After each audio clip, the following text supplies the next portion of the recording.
Hello everyone. इस video में हम सस्टेनेबल डेवलपमेंट गोल्स के बारे में देखेंगे। तो बेसिकली इससे हमारे जो एग्ज़ाम है उनमें डायरेक्टली क्वेश्चन पूछ लेता है कि इस नंबर का गोल क्या है या फिर कितने गोल्स हैं। तो इसके लिए हमें इसको क्या करना पड़ेगा, इसको याद करना पड़ेगा कि कौन से नंबर पे कौन सा गोल है या फिर सस्टेनेबल डेवलपमेंट गोल्स बेसिकली होते क्या हैं। तो सबसे पहले हम ये जान लेते हैं कि सस्टेनेबल डेवलपमेंट गोल्स होते क्या हैं। तो जो हमारे सस्टेनेबल डेवलपमेंट गोल्स हैं ये यूनाइटेड नेशन ने 2015 में इस्टेब्लिश किए थे। और बेसिकली जो हमारे गोल्स हैं वो कितने हैं, 17 इसमें गोल्स हैं।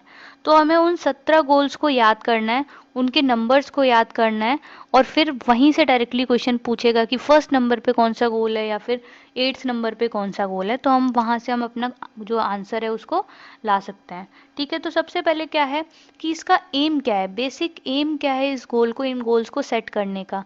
तो जो हमारे सोशल या फिर इकोनॉमिक इन्वायरमेंटल जो चैलेंजेस जो हमारा वर्ल्ड फेस कर रहा है, तो उन्हें हमें क्या करना है, जीरो करना है या फिर बिल्कुल डिक्लाइन करना है। ठीक है, तो ये हमारा मेन गोल है। तो इसमें जो हमारे 17 गोल्स हैं उनको हमें क्या करना है, अब याद करना है। तो इनको हम कैसे याद करेंगे, इनको हम क्या करते हैं कि स्टोरी फॉर्म करेंगे या फिर कुछ नंबर्स को मिला के हम एक स्टोरी फॉर्म कर लेंगे या फिर डायरेक्टली उस नंबर को याद करने की कोशिश करेंगे। ठीक है, तो सबसे पहले क्या है, हमारा फर्स्ट जो है वो क्या है, नो पॉवर्टी। सेकंड क्या है, जीरो हंगर। थर्ड क्या है, गुड हेल्थ एंड वेलबींग।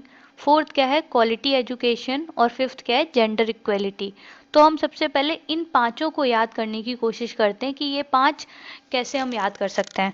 तो यहाँ पे क्या है, पहला हमारा क्या है, पॉवर्टी।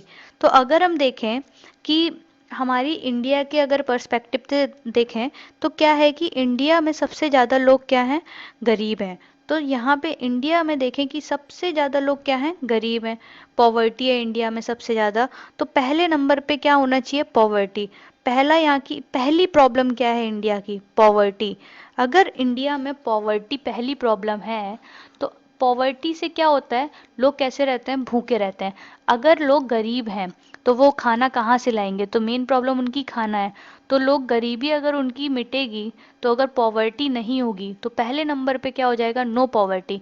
लेकिन जब गरीबी मिटेगी तो वो क्या करेंगे, अपनी भूख को भी मिटाएंगे। तो भूख को कैसे मिटाएंगे, जब गरीबी मिट जाएगी तो भूख मिटाएंगे।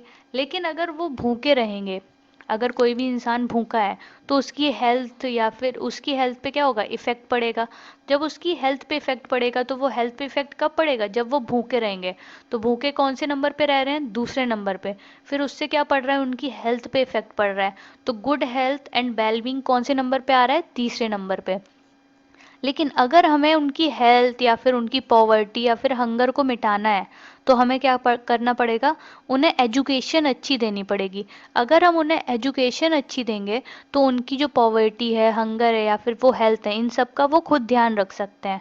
तो अगर ये सब होगा, अगर हम एजुकेशन अच्छी दे रहे हैं तो ये सब जो है हमारे पॉवर्टी, हंगर, हेल्थ, इन सब पे क्या होगा, इफेक्ट पड़ेगा, ये सब भी कम होंगे। ठीक है, अब आगे क्या है, आगे क्या है, अगर हम उन्हें एजुकेशन दे रहे हैं तो वो जेंडर इक्वेलिटी करना स्टार्ट करेंगे, जेंडर्स में कोई भेदभाव नहीं करेंगे, वो इक्वेलिटी रखेंगे। तो इसके बाद क्या आ जाएगा, जेंडर इक्वेलिटी। तो हमने ये पांच याद कर लिए। अब नेक्स्ट क्या है, सिक्स्थ और सेवेंथ को हम देखते हैं। तो हमारा सिक्स्थ क्या है, clean water and sanitation. Seventh क्या है, अफोर्डेबल एंड क्लीन एनर्जी। तो basically clean water and sanitation, अगर हम इसको कनेक्ट करना चाहें थर्ड के साथ, तो थर्ड के साथ कैसे कर सकते हैं, जैसे गुड हेल्थ। अच्छी हेल्थ कैसे होगी, जब पानी साफ सुथरा होगा। तो अगर पानी साफ सुथरा सिक्स में है, अगर पानी साफ सुथरा किस में है, सिक्स में। तो गुड हेल्थ किस में है, थ्री में। मतलब इसका क्या हो जाएगा, डबल। तो आप डायरेक्टली डबल करके याद कर लीजिए कि जैसे थर्ड में क्या है, गुड हेल्थ। गुड हेल्थ किससे होगी, पानी साफ होना चाहिए। गुड हेल्थ कौन से नंबर पे है, तीसरे नंबर पे। पानी साफ कौन से नंबर पे होना चाहिए, छठवें नंबर पे। ठीक है, अब हम सेवेंथ देखते हैं। सेवेंथ हम डायरेक्टली याद करने की कोशिश करेंगे। सेवेंथ से हम कनेक्ट कर लेते हैं एनर्जी। सेवेंथ से क्या कनेक्ट कर रहे हैं, एनर्जी। सेवेंथ एनर्जी, सेवेंथ को डायरेक्टली याद कीजिए कि सेवेंथ से एनर्जी, मतलब अफोर्डेबल और क्लीन एनर्जी होनी चाहिए। ठीक है, नेक्स्ट क्या है, एट्थ, नाइन्थ, टेंथ, इलेवेंथ और ट्वेल्थ। इनको हम क्या करेंगे, एक साथ याद करने की कोशिश करेंगे। एट्थ क्या है, decent work and economic growth. Ninth क्या है हमारा, industry, innovation and infrastructure. Tenth, reduce inequalities. Eleventh क्या है, sustainable cities and communities. Twelfth है हमारा, रिस्पॉन्सिबल कंजम्पशंस एंड प्रोडक्शन। तो इन जो हमारे ये जो पांच हैं, इन पांचों को हम याद करने की कोशिश करते हैं। तो इसको हम कनेक्ट करने की कोशिश करते हैं फोर्थ के साथ। अब फोर्थ का ये क्या है, डबल है। फोर्थ का ये क्या है, डबल है। तो इसका डबल मतलब फोर्थ में अगर हम किसी को क्वालिटी एजुकेशन दे रहे हैं, तो अगर वो एजुकेशन उसको अच्छी मिल रही है तो वो क्या करेगा, काम अच्छा करेगा, तो हमारी इकोनॉमी क्या होगी, ग्रो करेगी। जब वो काम अच्छा करेगा, इकोनॉमी ग्रो करेगी, तो वो कौन से नंबर पे आ जाएगा, 8th नंबर पे। हमने डबल कर दिया इसका। देन 9th नंबर पे क्या है, इंडस्ट्री, इनोवेशन एंड इंफ्रास्ट्रक्चर। जब उसने काम अच्छा किया, इकोनॉमी ग्रो की, तो वो क्या करेगा, वो अपनी इंडस्ट्री भी बनाएगा, कुछ इनोवेशन भी करेगा। उसके पास क्योंकि पैसा है तो अब वो इनोवेशन कर सकता है। और वो इंफ्रास्ट्रक्चर भी कुछ ना कुछ अपना घर बनवाएगा या फिर कोई भी इंफ्रास्ट्रक्चर बनेगा। जब इंफ्रास्ट्रक्चर बनेगा या फिर ये सब होगा, इंडस्ट्री वगैरह बनेगी, तो इसमें क्या, लेबर की ज़रूरत होगी, और जो भी आर्किटेक्चर वगैरह जो भी है उनकी सबकी ज़रूरत पड़ेगी। तो यहाँ से क्या हो जाएगा, इनइक्वालिटी जो है मनी के टर्म्स में, जो भी इनइक्वालिटी है वो भी क्या हो जाएगी, हमारी कम हो जाएगी। क्योंकि वहाँ पे उन्हें काम मिल रहा है, वहाँ उन्हें पैसा मिल रहा है, तो इससे इनइक्वालिटी कम हो जाएगी।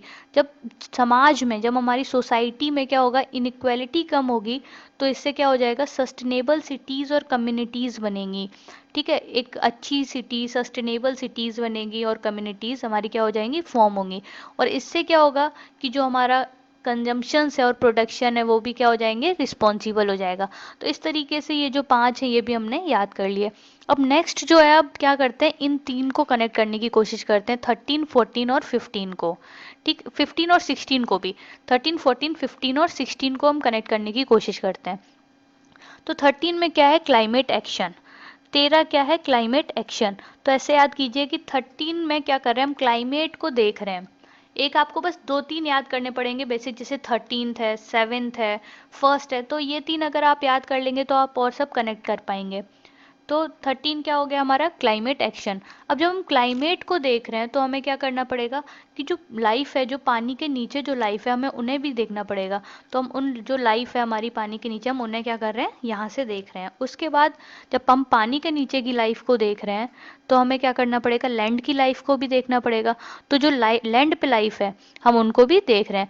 अब जब हम ये जो हमारी सारी लाइफ जो है पानी के नीचे, लैंड पे हमारा क्लाइमेट अच्छा है, तो इससे हमें क्या मिलेगा, एक पीस मिलेगी। और जो भी एनिमल्स हैं या फिर जो भी प्लांट्स हैं उन्हें क्या मिलेगी, जस्टिस मिलेगी, पीस मिलेगी, जस्टिस मिलेगी। और इससे क्या फॉर्म होगा, एक सोशल इंस्टीट्यूशन फॉर्म होगा। तो इस तरीके से हमने क्या 13, 14, 15 और 16 को यहाँ से याद कर लिया। अब इन सब गोल्स को हमें अचीव करना है। ये सब गोल्स अकेले मैं या फिर अकेले आप तो अचीव नहीं कर सकते हैं। तो इसके लिए हमें क्या करना पड़ेगा, पार्टनरशिप करनी पड़ेगी। तो सबसे बड़ा यहाँ पे गोल क्या है, 17th जो गोल है वो क्या है कि हमें पार्टनरशिप करनी है फॉर द गोल्स। ये सबसे इंपॉर्टेंट गोल है यहाँ का। ठीक है, तो ये हो गया हमारा 17th। तो हमें इसमें केवल जो हमें याद करना है वो क्या याद करना है, 7th नंबर पे डायरेक्ट एनर्जी याद कर लेंगे। 13th पे हम डायरेक्टली किसको याद कर लेंगे, क्लाइमेट एक्शन को याद कर लेंगे।